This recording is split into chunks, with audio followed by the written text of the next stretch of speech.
بسم الله الرحمن الرحيم الحمد لله والصلاة والسلام على رسول الله أما بعد. السلام عليكم ورحمة الله وبركاته. برادران و خواهران عزیز، بارک الله فیکم. بنده یک مدتی طولانی هست که با شما در تماس نبودم یا که به بعضی شما سوال و جواب کردیم و عموما در گروه نگذاشتیم سوال ها و جواب ها را،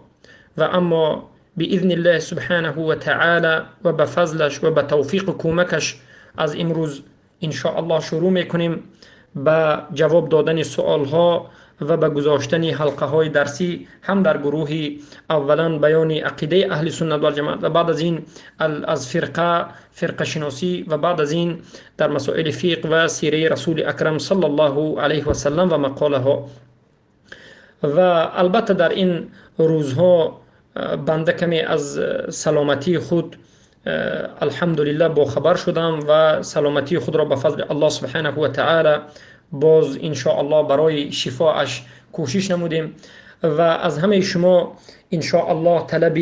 دعا دارم که الله سبحانه و تعالی ما را در این راه موفق بکند و درس گذاشتن و دعوت نمودن و